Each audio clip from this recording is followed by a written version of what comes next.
Good evening, everyone. We left off on page 96. After quite a long talk with Derek, Kiri had compiled a tidy sum of information on the capabilities of his bomb. She felt sorry for the man. He was scared of the Diablo.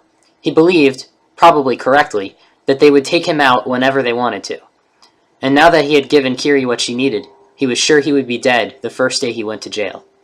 But more than that, the prospect of going to jail itself petrified him.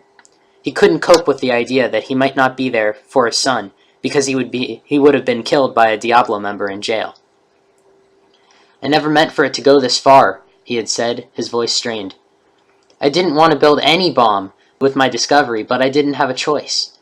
Lieutenant, you have to believe me. I never wanted to endanger my family. Kyle's all I have left."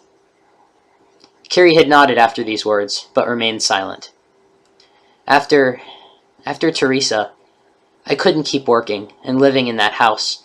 We ended up losing a lot of money. Debt, bills, everything. I didn't have the energy to manage anything. I would have never moved Kyle to that neighborhood if I could have found something else for that price. But we didn't have a choice. "You always have choices, Derek," Kiri had told him. "Sometimes they're very limited, but you always have them." He nodded ruefully. "First chance I get, as soon as I'm free, we're leaving. And Amber, I want her to come with me. She isn't safe in her house, and she needs a responsible adult. Of course, you probably don't think I'm very responsible. What I think isn't important. If you manage to avoid jail time, all that will matter is that you fix the mistakes you've made. And you owe that to your little boy. I know you can fix them. You're an intelligent man, and you care a lot for Kyle. It'll take perseverance." He nodded again. "I will." He looked at her sincerely. "I promise. I'll fix them." She wanted to be sure that he was very closely watched during his short time in a holding cell until they could try him. And she hoped the jury would go easy on him. He had really done all of this in fear for his life and for his son's life. Derek should have gone to the police with his information on the Diablo and what they wanted him to do. But he was afraid and wrought with grief over his wife. It was a mistake, but it was a mistake that could potentially be petitioned as temporary insanity and coercion if a choice could prove that those were his thoughts. Kiri headed to the explosives lab to start testing some compounds. She wanted to know more about the detonators and find a way to interfere with the signal if possible. Having spent 3 years on the bomb squad in Ireland, Kiri felt that she had a pretty fair idea of how things worked. Back then, she had started off with chemistry and criminal science and then gone into patrol. She had become a CSI quite early in her career, but wanted to gain some experience with bombs. Using her expertise now, she put on a lab coat, put the required safety glasses on, and started running computerized and tangible experiments. After a few hours, she had come up with striking results. She paged her team, and they assembled in the explosives lab. Agent Anderson tagged along. "Derek's bomb has a maximum of a 17-kilometer radius. That's enough to destroy an average American city and leave enough after effects and a shockwave to wipe out 3 more square kilometers of area.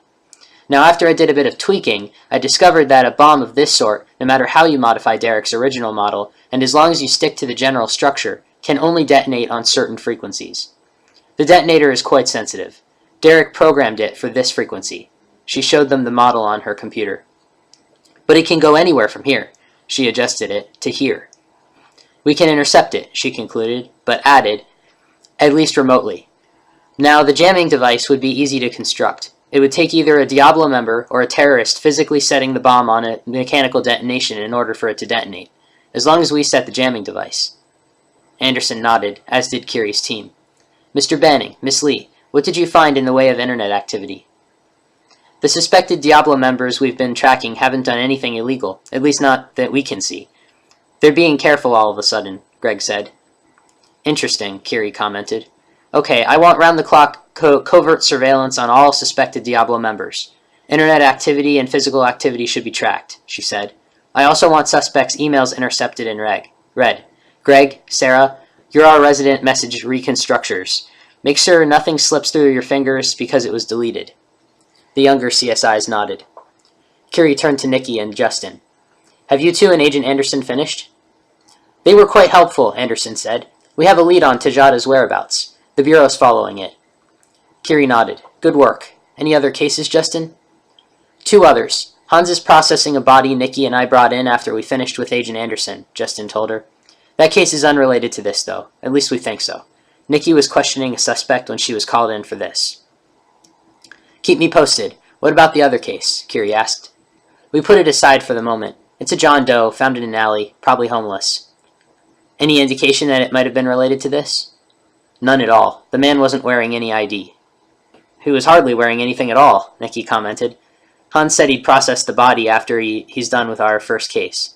It's probably not ours, but cause of death was not apparent, so the autopsy will find out whether we need to toss it over the wall to Spencer.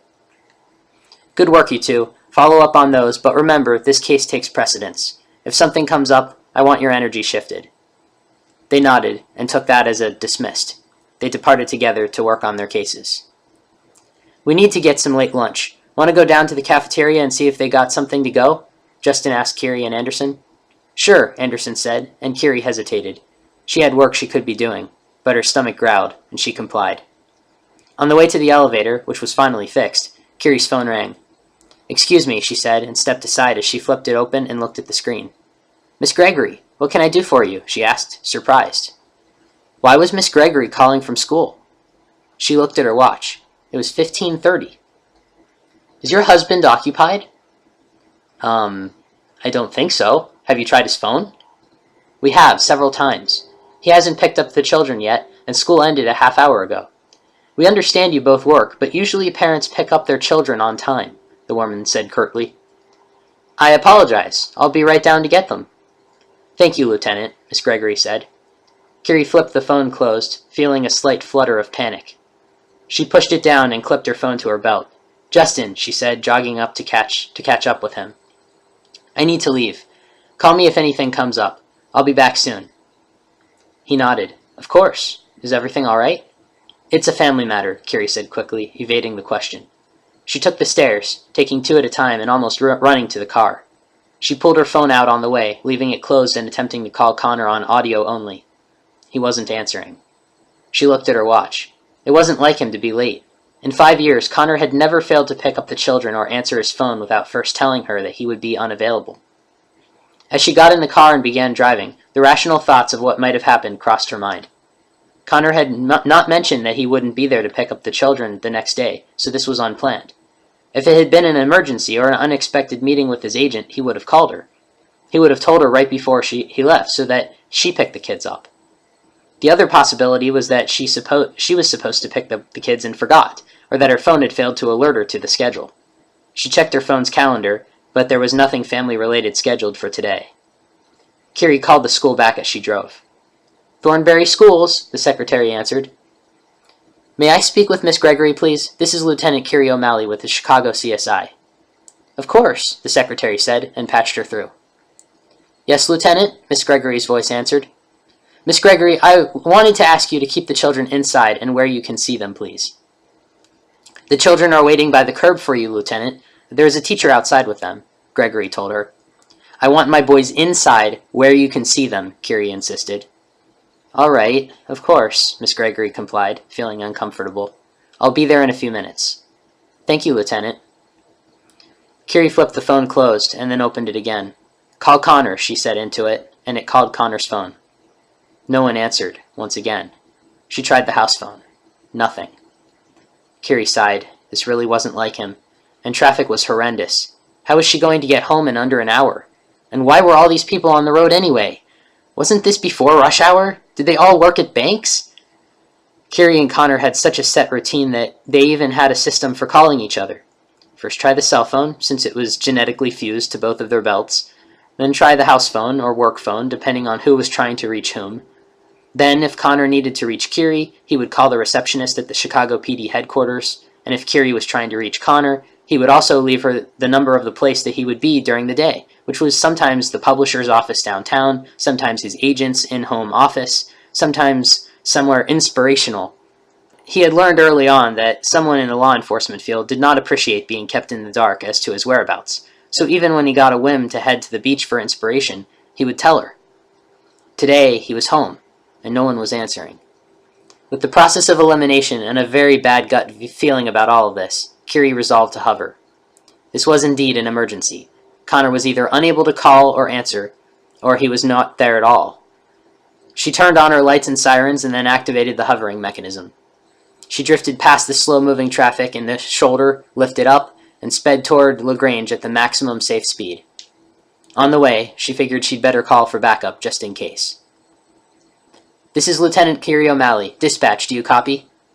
"We copy loud and clear, Lieutenant," dispatch answered. "Requesting backup for 343 LaGrange Road, LaGrange. Do you need a zip?" "We don't need a zip. Sending the nearest squad car to 343 LaGrange Road, LaGrange. Private residence. Confirm?" "That address is correct. Requesting 2 squad cars." "Sending 2 squad cars. Would you like me to alert your CSIs, Lieutenant?" Kiri stifled a sigh as she navigated around a limousine. The thought of needing her CSIs for this had crossed her mind, but she had been unwilling to acknowledge it. "Not yet, dispatch." "Copy that. Not sending your CSIs, but standing by," dispatch said. "Over." "Over and out." She got to the school in only a few more minutes and parked outside with an abrupt stop. She practically ran into the school, but put on a calm face once she was inside. She didn't want to frighten the boys. She seriously hoped this turned out to be something like Connor getting sick and unable to leave the bed without retching, something she could laugh at him for and then yell at him for not bringing his cell phone next to the bed. Something simple. The boys were in the office, backpacks on their backs and looking very worried. Daddy always picked them up. What had happened? Kiri entered and introduced herself to the secretary. "Do I need to sign a form or show ID?" she asked. "You can take them," the secretary said with a smile. Kiri frowned. She didn't like the sound of that. Any idiot claiming to be Lieutenant O'Malley, perhaps with red hair, could have taken her boys? She had never met this secretary before. She showed her badge anyway before turning around and saying to Aiden and Patrick, "I'll bet you guys are ready to get a snack." "We're hungry. Daddy usually brings a snack in the car." "Where is he?" Aiden asked, getting up. Patrick rose as well. He seemed a bit more concerned, almost as if he had sensed something from Kiri, telling him that something was not right. "Let's go see him at home," Kiri said with a smile, and led them out of the office and into the car. She wasted no time, but made sure they were buckled in and that it didn't seem like she was rushing. Then she zoomed toward her house. Traffic wasn't horrible, but she still hovered. "Yay!" Aiden squealed in the back, grinning in delight. He had always wanted to hover. He looked out the side window with fascination, straining his neck against the seatbelt so he could get a better look. Patrick was less obviously enthused.